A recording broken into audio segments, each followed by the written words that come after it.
আহিয়া জীবিত না, জীবিত নয়, মরে কবরে চলে গেছে, পচে গেছে, হাড় ঘর কিচ্ছু নেই। এরকম মানুষকে তোমরা ডাকতে আছো। ওমা ইয়াশউরুনা আইয়ানা ইউবাসুন। শুধু তাই না, এরা একথাও জানে না যে কবর থেকে তাদেরকে কখন উঠানো হবে। কবরে যারা মরে চলে গেছে তারা কি জানে যে আমরা কবর থেকে কখন উঠবো? কেউ জানে? কেউ জানে না।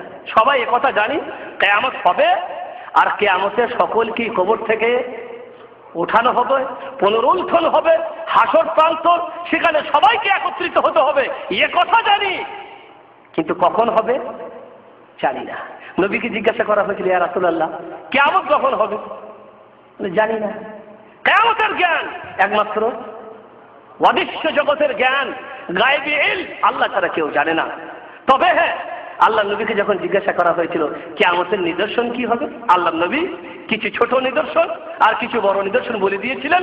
কিয়ামতের পূর্বে এগুলি ঘটবে, যখন ঘটবে তখন জেনে রেখে দিও কিয়ামত অতি নিকটে। কিন্তু কিয়ামতটা কখন হবে এটা আল্লাহ ছাড়া কেউ জানে না। তো আল্লাহ বলছেন যাদেরকে তোমরা ডাকো, এক নম্বরে তারা কিছুই সৃষ্টি করে না, তাদেরকে আমি আল্লাহ সৃষ্টি করেছি। দুই নম্বরে তারা জীবিত না, মরে গেছে, মরে গিয়ে কবরে চলে গেছে, কি হয়েছে তারা নিজেই জানে না। তিন নম্বরে তারা নিজেরাই জানে না যে আমাদেরকে আল্লাহ কখন তুলবেন কবর থেকে। যাদের মধ্যে এই গুণগুলি, তাদেরকে তোমরা ডাকো, তোমাদের কি করতে পারে? কি করতে পারে? কিছু করার শক্তি তাদের আছে? মরে গেছে, কবরে চলে গেছে, হাড়গড় কিচ্ছু নেই, সৃষ্টিও করতে পারে না, তারাই সৃষ্ট। এ কথাও জানে না যে তাদেরকে আমি আল্লাহ কবর থেকে কখন উঠাইব। যাদের নিজের ব্যাপারে জ্ঞান নেই তারা তোমাদের কি করতে পারে? কিছুই করতে পারে না। কিন্তু মানুষ বুঝে না, মানুষ বুঝতে চেষ্টা করে না। মানুষের মাঝে সব থেকে বড় সমস্যা যেটা, যে মানুষ চেষ্টাই করে না যে আমি দুনিয়াতে কেন এসেছি, এই কথাটা বুঝার। আল্লাহ কেন পাঠিয়েছেন, আমার আসার উদ্দেশ্য কি, আল্লাহর পৃথিবী সৃষ্টি করার উদ্দেশ্য কি, আল্লাহর নবী পাঠানোর উদ্দেশ্য কি, আল্লাহর সার্বভৌমত্ব সৃষ্টি করার উদ্দেশ্য কি, এই উদ্দেশ্যটা বুঝার মানুষ সৃষ্টি করে না। ভাইরা, আমার কথা হচ্ছে, বর্তমানে আমরা মাজার পূজায়, কবর পূজায়, মৃত্যু পূজায় যে লিপ্ত হয়েছি, তার কিছু কারণ আছে। আমি কয়েকটি কারণের কথা আপনাদের সামনে বলবো। এক নম্বর কারণ মনে করেলেন আল জাহলু বিদ্দীন আও বিহাকিকাতি হাযা দ্বীন ওয়া মা বুইসা বিহি রাসূলুল্লাহ সাল্লাল্লাহু আলাইহি ওয়াসাল্লাম।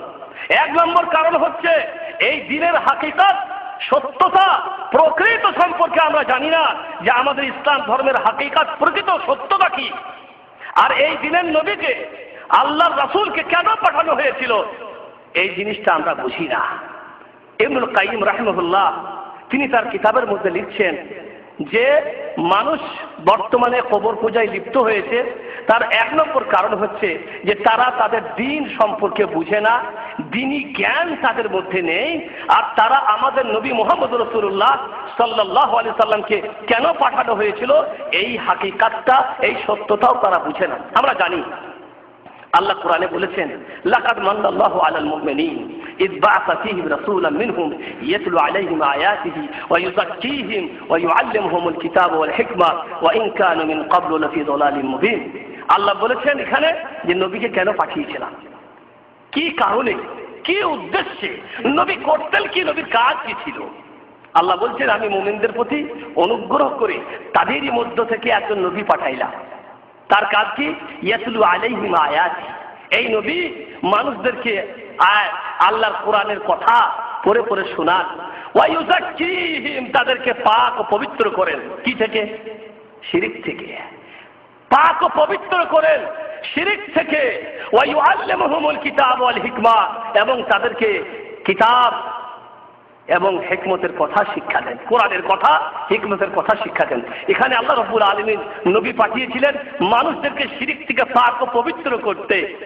কবর পূজা থেকে পাক ও পবিত্র করতে, গায়রুল্লাহর পূজা থেকে মানুষদেরকে পাক ও পবিত্র করতে, কাবা শরীফকে পাক ও পবিত্র করতে, তাদের ওখানে স্থাপিত মাবুদগুলিকে কাবা থেকে বের করার জন্য, আল্লাহ রব্বুল আলামিনের জমিনকে পাক পবিত্র করার জন্য, শিরিক মুক্ত করার জন্য আল্লাহ রব্বুল আলামিন পাঠিয়েছিলেন নবী মুহাম্মদ রাসূলুল্লাহ সাল্লাল্লাহু আলাইহি ওয়াসাল্লামকে।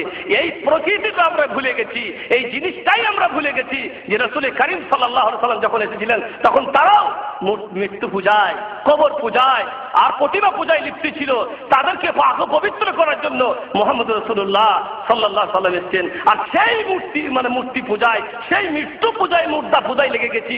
আজকে আমরা উম্মতে মুহাম্মদ সাল্লাল্লাহু আলাইহি ওয়াসাল্লাম ভুলে গেছি। শাইখুল ইসলাম ইবনে তাইমিয়া বলছেন যে বর্তমানে মাজারের পূজা বা কবরের পূজা এবং কবরের ওপরে বা কবরকে প্রদর্শনী করা, মাজারকে যে প্রদর্শনী করা হয়েছে, আজকে মাজার প্রদর্শনী হয়েছে, মানে দেখার জায়গা, দর্শনের জায়গা, মানুষ সেখানে যায় দর্শন করার জন্য। এই যে করা হয়েছে, এগুলি হয়েছে ইসলামের নামে অভিনব আবিষ্কৃত বিদআত। আর এগুলা করেছে এমন কিছু মানুষ যাদের কাছে ইসলামিক সঠিক জ্ঞান নেই, যারা ইসলামের জ্ঞান রাখে না। স্বার্থপর কিছু আলেম আছে যারা এই সমস্ত কাজকে আবিষ্কার করে মানুষের সাধারণের মাঝে এগুলির প্রতি মানুষের মধ্যে আকর্ষণ সৃষ্টি করিয়েছে। কিছু আমাদের মতন আলেম ও হুজুররা আছে যাদের কাছে শরীয়তের কোনো জ্ঞান এবং কোরআন হাদিসের সঠিক কোনো ইলম নেই, এবং উলামায়ে কেরাম যারা হাক্কানি সত্যবাদী, এরকম আলেমদের সংখ্যা কমে গেছে। যারা আমাদের কাছে দাঁড়িয়ে সঠিক সুন্নতের পরিবেশন করবেন, সঠিক হাদিসকে তুলে ধরবেন, সঠিক তরিকাকে পেশ করবেন, এরকম আলেমদের সংখ্যা কমে গেছে। যার কারণে স্বার্থপর পুঁজিবাদ এবং যারা দিনের নামে আলেম সেজে বসে আছে সমাজের মাঝে এই সমস্ত জিনিসের প্রচলন সৃষ্টি করে দিয়েছেন। মুহাম্মদ রাসূলুল্লাহ সাল্লাল্লাহু আলাইহি ওয়াসাল্লাম বলছেন, ইন্নাল্লাহা লা ইয়াকবালুল ইলম, ইন্নাল্লাহা লা ইয়াকবালুল ইলমা ইনতিজাআন ইয়ানতাজি'ুহু মিনাল ইবাদ ওয়ালাকিন ইয়াকবালুল ইলমা বিকবদিল উলামা হাত্তা ইযা লাম ইবকি আলিমা ইত্তাখাযা আন-নাস রুউসান জুহালা ফাসুইলু ফাআফতাউ বিগাইরি ইলম ফাদাল্লু ওয়া আদাল্লু। আল্লাহ নবী বলছেন এমন একটা যুগ আসবে, আল্লাহ রব্বুল আলামিন মানুষের মাঝে থেকে জ্ঞানকে হঠাৎ করে তুলে নেবেন না। জ্ঞান কোনো এমন জিনিস না। পীরদের যখন বয়ান হয়, ভক্তরা যখন বসে থাকে, পীর যখন বয়ান করে, পীরদের কেরামতের যখন আলোচনা হয়, তখন মজলিসে খই ফুটে। আর কবরবাসী সম্পর্কে এমন কেসা কাহিনী বলা হয়, আর মজলিস তখন মনে হয় সুবহানাল্লাহ, মানে পীরের মুখ থেকে কথা বের হওয়ার আগেই আল্লাহু আকবার আর সুবহানাল্লাহ পরে পুরো মজলিস ফাটিয়ে দেয়।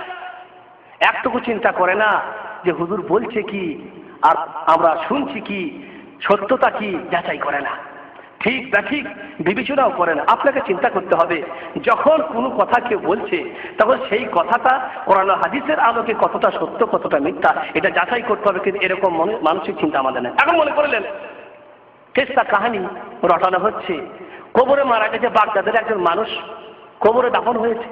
দাফন হওয়ার পরে মুনকির নাকির ফেরেশতা আসছে, তিনটি প্রশ্ন তো করবে, তোমার আল্লাহ কে, তোমার রব কে, তোমার দিন কি, আর নবী কে ছিল। এই তিনটি প্রশ্ন করার জন্য মুনকির নাকির ফেরেশতা আসছে। বাগদাদ শরীফে মারা গেছে একজন ভক্তকার আব্দুল কাদের জিলানী, তার কবরে আসছে। কবরে যখন প্রশ্ন করেছে তখন সেই ভক্ত আব্দুল কাদের জিলানী বলছে, আমি আব্দুল কাদের জিলানীর ঘোড়ার ঘাস কাটি।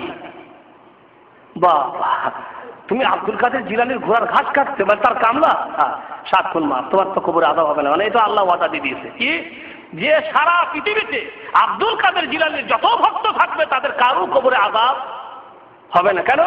আব্দুল কাদের জিলানী যখন মারা যান, কবরে গেছে, মুনকির নাকির ফেরেশতা তার কাছেও আসছে। আসার পরে জিজ্ঞেস করছেন যে ওই প্রশ্ন, বাঁধা করা প্রশ্ন, সবাই তো আমরা জানি প্রশ্ন কি হবে। প্রশ্ন যখন হয়েছে তখন আব্দুল কাদের জিলানী বলছেন, আমার প্রশ্নের উত্তরের আগে আমি প্রশ্ন করবো, সেই উত্তর দাও। বলে কি? বলে আল্লাহ যখন আদমকে সৃষ্টি করতে চাইলেন তখন তোমরা বাধা কেন দিয়েছিলে? সুবহানাল্লাহ, তো ফেরেশতা ফেরা পড়ে গেল। তাহলে এমন জব্বর বান্দা উল্টো প্রশ্ন করে বসলো। তো এই প্রশ্নের উত্তর তার ফেরেশতাদের কাছে নাই, কারণ ফেরেশতারা ততটুকুই জানে যতটুকু আল্লাহ তাদেরকে শিখাই দেন। এখন উল্টো প্রশ্ন করেছে, তোমরা আদম সৃষ্টি করার সময় তোমরা বাধা কেন দিয়েছিলে? এখন ফেরেশতাটা ফিরে গেল আল্লাহর কাছে, হে আল্লাহ, তোমার এক জব্বর বান্দা কবরে আসছে, আমার প্রশ্ন, আমাদের প্রশ্নের উত্তর দেওয়ার পূর্বেই এক প্রশ্ন করে বসছে। এখন এই প্রশ্নের উত্তর তো আমরা আল্লাহ জানি। বলে কি প্রশ্ন? বলে এই প্রশ্ন। ওই প্রশ্নের উত্তর দিতে পারবে না, যাও। ও জব্বর বান্দা আব্দুল কাদের জিলানী, জাতের 4টিখানি কথা না, বলে আব্দুল কাদের জিলানী, পীর আনে পীর দাস্তেগীর, আব্দুল কাদের জিলানি। এই কথার অর্থ বুঝেন?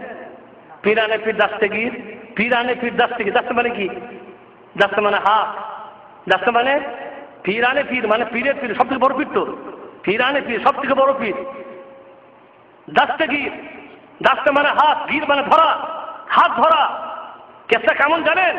শর্টকাট, কেসটা বড় বিরাট। আল্লাহর আব্দুল কাদের জিলানী যাইতেছিলেন